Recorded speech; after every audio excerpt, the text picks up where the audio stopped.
What's up, my people? How na day waiting? They have been waiting this up. Welcome back to our channel.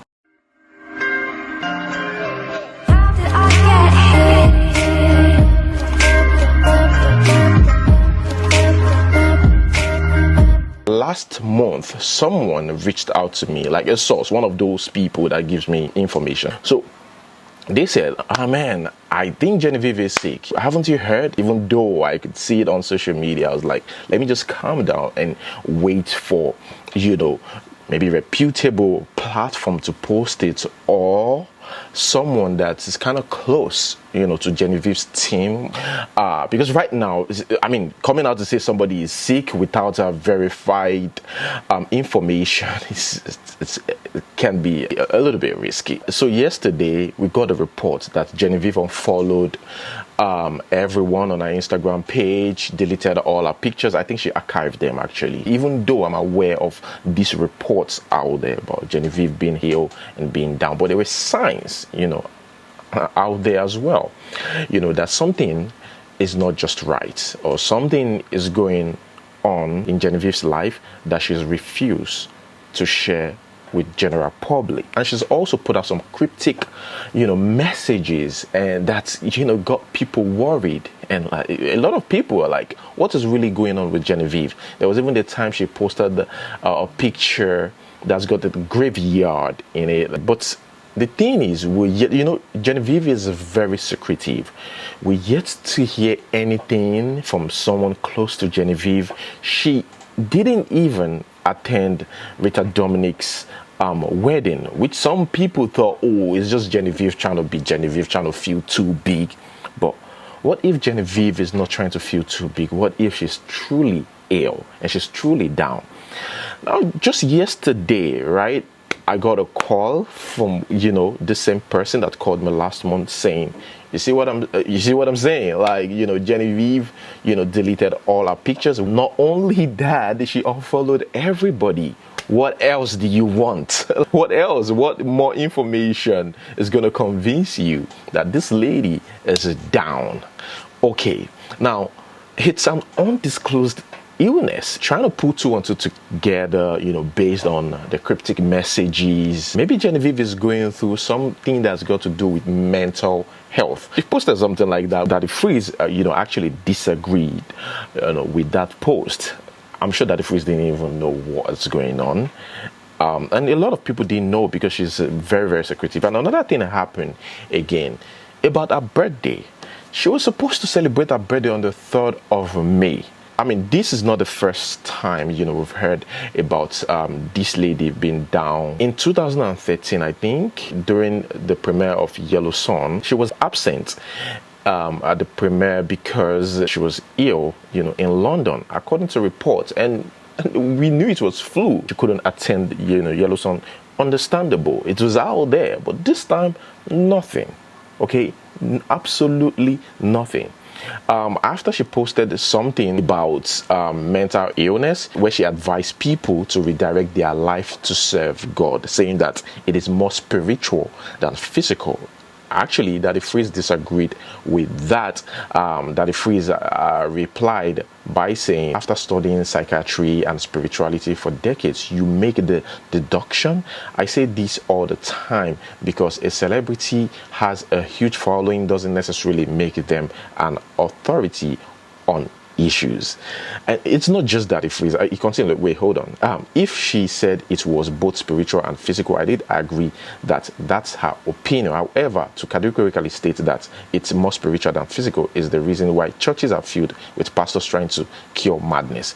Now, apart from that, Uche Maduagu is also on her case, on Genevieve's case, and I've been attacking Genevieve front and back.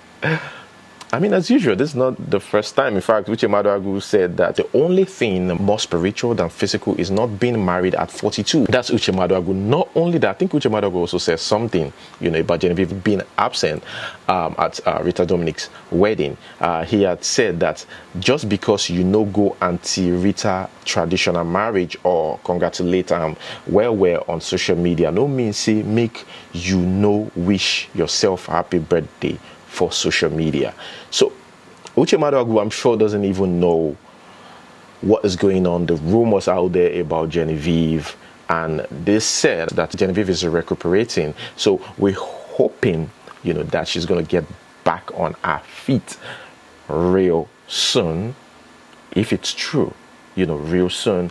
Yes, and I don't know if we're going to even hear her say anything about this. She might come back and just be silent, still be silent about it. I mean, someone that could keep the news about her daughter or her daughter's face away from social media for a long time till now. We still, even though we've got numerous pictures or different pictures out there of those people we suspect might be her daughter, we're still not sure, right? Because she's yet to come out to say, okay, this is my daughter. So she's that person. Guys, what is your take on this? Have you heard about this report? Do you believe this report? Now, is it about time we start, reaching out, or people start reaching out to her, like, hey, what is going on with you?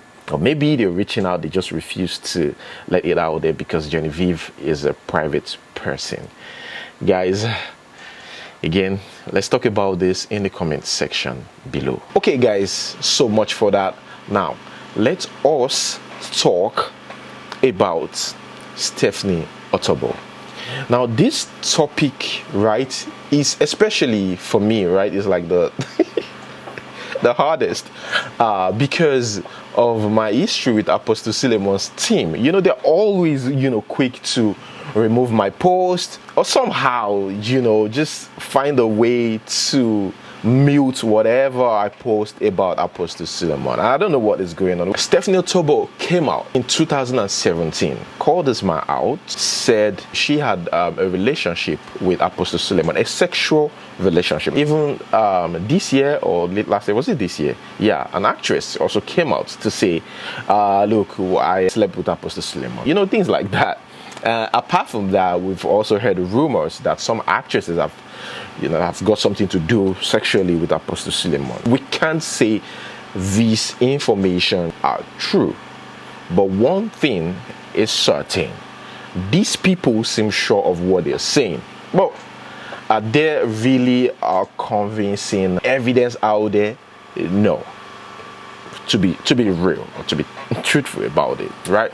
Now, Stephanie Otobo at that time, has said all sorts. How the hotel they went to, the countries, Apostle Suleman's sexcapades, all this information in 2017. Then later she came out to say she's being threatened, her life is being threatened by Apostle Suleman, blah, blah, blah, and all that. We felt like a lot of people believed that at that time.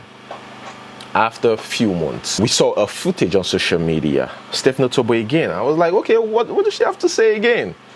Stephanie Otobo confesses, says, oh, it's false. Some big politicians want me to tarnish Apostle Suleman's name. End of story. Don't get me wrong. A lot of people at that time still feel like, Stephanie Otobo is being threatened.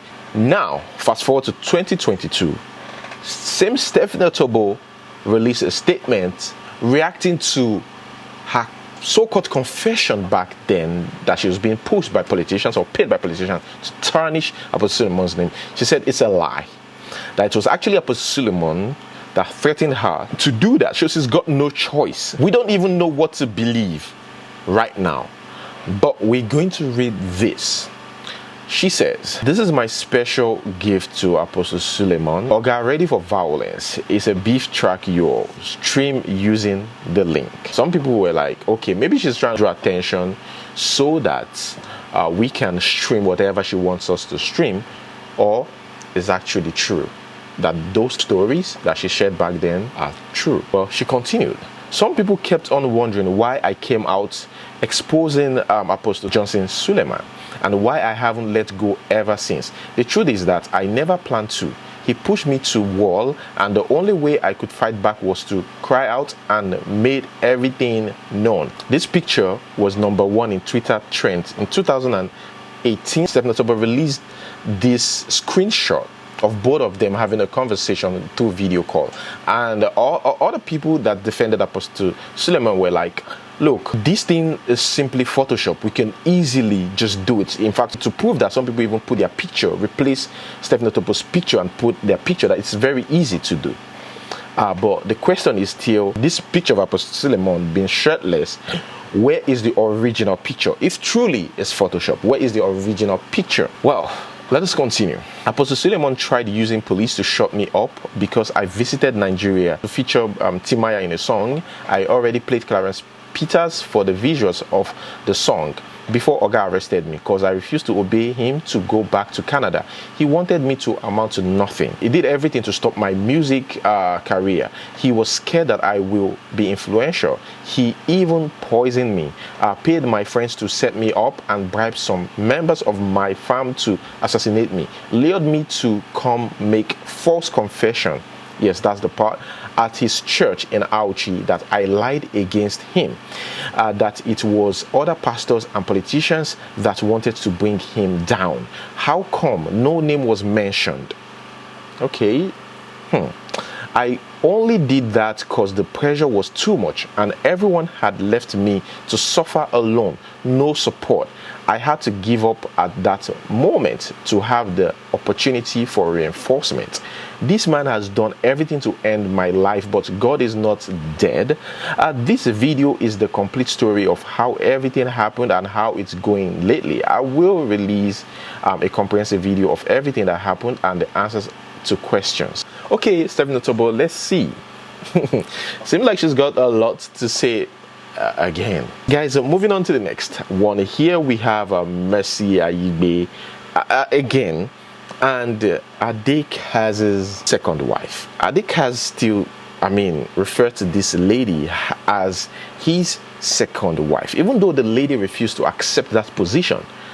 She's really fighting back. Yesterday, remember, we talked about this. She said this, she posted this on social media saying, "For the last and final time, stop pushing me. Kazim, do the needful, pull it down. You've been warned." She mentioned Mercy Aigbe too. Like, you guys need to pull this down. And I said, like, it's because of you remember, we talked about the pictures Mercy Aigbe post, video she post on social media.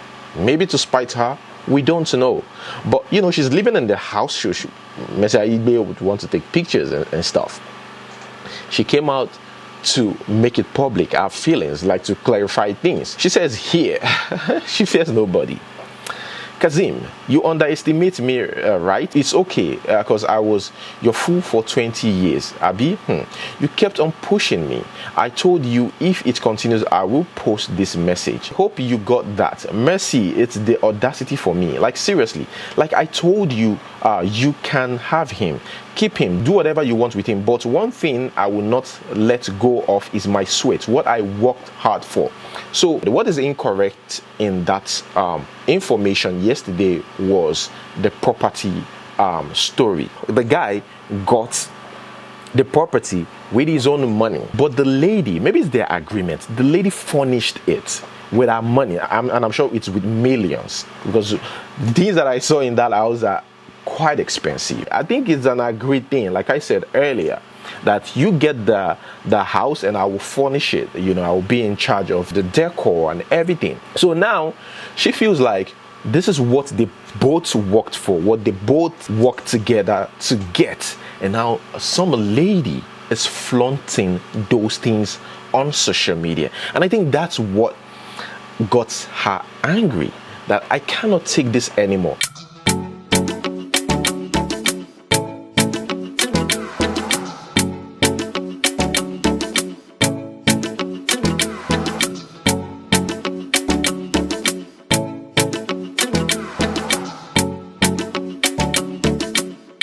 The text you sent to this man. Open this message, grab your B of a wife and read it together, because this message is for both of you. Now, read, understand, and digest. The next time Mercy makes another post in that house that I furnished with my hard-earned money and post on social media, my next move will be brutal on these so-called social media towards both of you. 100% of everything in that house was furnished by me. The bed, man. That's a lot. You need to, be careful of what she shares on social media too. Just thinking out loud. But yeah, Guys, Kazim actually came out, that's Adekaz came out to say, look, you, this woman, you need to calm down. He said, that's where he said that, you know, he got the house, but the lady is the one that purchased everything in the house. And he talked about sending $1,500 monthly to the wife, although some people were like, I mean, that's little in US. And he also kind of, I don't know what to call that, maybe an excuse or something. He was like, this lady left me with no choice than to marry a second wife because she chose to stay in US. She decided to relocate to US. So I married a second wife, which is still not against my religion. So I don't know. So did you marry because she relocated to US or because your religion accepts things like that? I don't know. But he said for their upkeep, he sent $1,000 or $1,500. He used to send $1,500 and later reduced to $1,000 every month because the one of the kids just got admission into the university. So he's got 4 kids, and now it's 3 kids and, you know, a wife. Yeah, a strange wife, I'll call her. But yeah, now sends $1,000 every month. People are like, how much is $1,000 in America again? You're going to pay for bills, they're going to eat, they're going to do all these things. Now Oluomo's son, who's that, I've got more than 2 wives, I think, says this: guys, to avoid problems for your future, please and please marry just 1 wife. Well, that's Oluomo's son. Well, good advice. Okay, guys, let us move straight to entertainment news here. Tems becomes the first Nigerian artist in history to debut at #1 on Hot 100. Congratulations to Tems on that. Now, Davido and his baby mama, are they still, is there something, like, it's crazy, you know, like, people still have sex with their baby mamas, right? Like, some people still do these things, and that doesn't mean that Davido is doing that. I'm just saying, because that happens, a lot of people are suspecting Davido. You can see the lady, Haley's mother, you know, during Haley's birthday, one of Davido's kids, by the way, is called Haley. During the kid's birthday, you can see her behind Davido, you know, a hand around Davido, like something is going on between them. Yeah, so many people were like, we wouldn't be surprised if they were actually, you know, doing it behind closed doors, but we've seen these things happen. So, you know.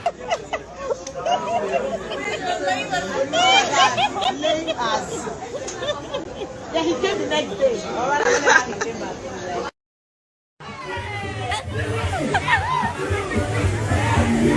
Here is Korra's sister, Nnaji. She's got this to say about what has been going on between Korra and her husband. Let's watch. He, the American, was giving the restraining order against my sister, the foreigner. He was still trying to come into my DM saying, you don't know how the system works. You people don't know how the system works. Hello? You that knows how the system works. How? How are you being defeated every single time? You have so much knowledge about the system. And yet, here we are. He really is trying to silence me in my own country. I swear, if you don't sue me, like, this is me. I'm talking to Justin now because they say, oh, cease and desist. Like, oh, I'm supposed to be like, ooh, Justin is trying to sue me. Oh my God, I'm so scared. He doesn't know my family. He doesn't know that me, us, and court case, they know they win us for court. Okay? So if anybody has been defamatory in life, it is him. Because you have no right whatsoever to say things that are baseless. You didn't catch anybody on the bed sleeping with anybody yet.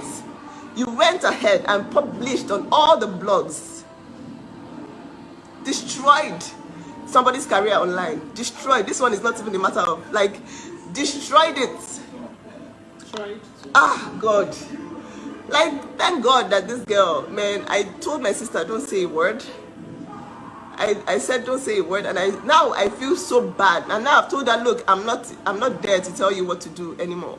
Do whatever you want to do. And you all can see that this person is the biggest liar. He came to me saying, when I said, how could you lie? You all know I was the only one making $10,000 in China. Your sister wasn't making $10,000. In fact, I'm like, why can't you tell them how much this girl has paid for your student loans? You came online to come and show people your student loans. And your racist followers are there saying, oh, open a GoFundMe. We will sort your student loans out for you. Doing the exact same thing you're complaining of my sister. Oh my God. Doing the exact same thing that you're complaining of. This guy has broken numerous phones. I'm saying everything I'm saying now, there's evidence for it. My sister's phones have been smashed several times for attempting to be online, attempting to create content, attempting to make money. He has smashed it. I cannot talk about the abuse because that's for the courts. But then this guy has the guts to send me a letter telling me to cease and desist after all he has done to my family. Oh God, I swear, like I am angry now because I am angry. You saw what happened yesterday. He stole, and then he had the money for money till night, and now all of a sudden on the internet it was a mistake. A mistake that he should have rectified immediately he saw, but then no, sent the money, took it back, and then waited for a threat to come online before he eventually sent it back.